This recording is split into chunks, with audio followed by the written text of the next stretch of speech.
Hey Danish Camp family. I have the ingredients here to make Marcella's butter almond cake. And it is not a Danish recipe.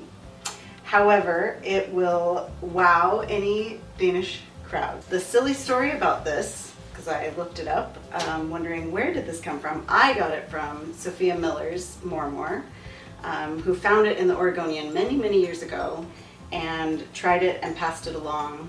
I get asked for the recipe everywhere I have taken this cake. And she found it in the Oregonian. But doing a little Google search, lots of people have found this recipe, and it started with, I'm not sure when it was, but a woman named Marcella entered it into a C&H sugar contest, and she won the grand prize of a brand new kitchen. So that is how good this recipe is. And as you know, Danes love almond. So we have flour with some salt, sugar, melted butter, a little extra sugar for sprinkling on top, a couple of eggs, vanilla extract, and almond extract. Looks like nothing is in that bowl. And then almonds that'll go on the top. So in the original recipe, it actually says to brown the almonds first. I have found that you don't actually need to. They brown pretty nicely on the top alone. You could pre-toast them if you like, but it's an easy step to skip. So I'm gonna go ahead and start mixing it together. We start with the butter and sugar. Pour in the sugar and the melted butter. What I love about this recipe too is you don't have to plan ahead because the butter's melted. So no softening butter like you would need to with cookies and things. So using my Danish dough whisk again, you saw last year's Abelskever recipe. I use it all the time now. If you don't have one, you would love one. It works so well for everything. Okay, so we just whisk that together.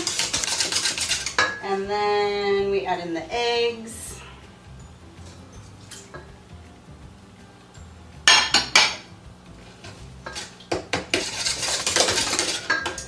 And then the extracts. I'm going to do a teaspoon of almond extract and a teaspoon and a half of vanilla extract.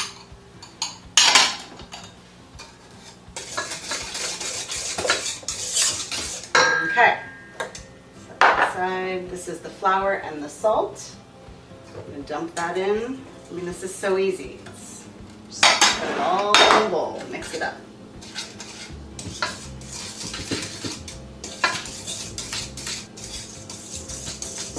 Coming together.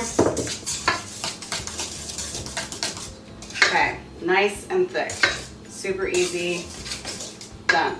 So now with the pan, my oven is already preheated to 350 degrees. So now with the pan, you're gonna butter it and flour it, which did not get my flour out. So I'm gonna have to get some flour. So I've got my flour and I've already buttered the pan. My discard bowl, you can do it over the sink too. So I'm just gonna sprinkle it in and then I'm gonna tap it around.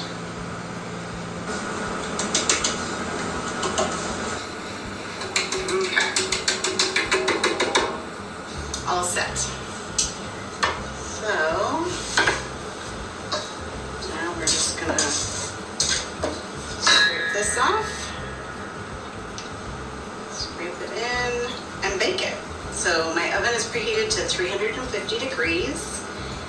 And this is going to bake for 30 to 35 minutes. So we don't want to miss any of this. We want to get all the goodies off.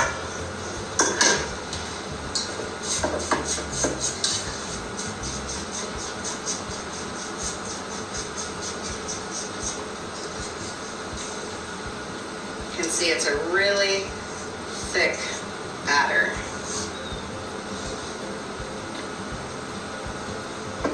And it's a very dense cake.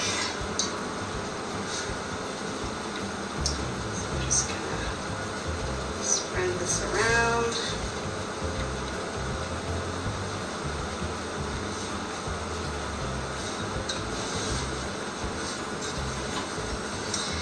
was looking the recipe up, I also saw that some people like to sprinkle salt on the top in addition to the sugar and the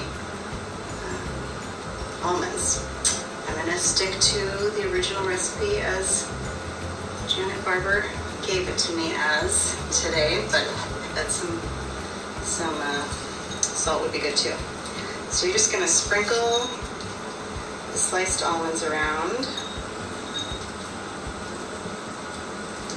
and then we're going to sprinkle the sugar on top of this.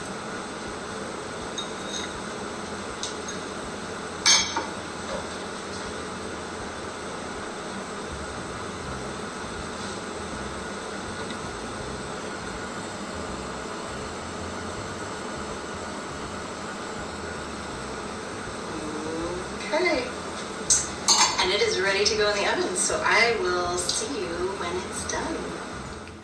Okay, here we have it. Beautifully golden, and oh my gosh, smells so good. If you like marzipan, I love marzipan, you're gonna love this. Want to say another quick acknowledgement to Janet Barber, who gave the recipe.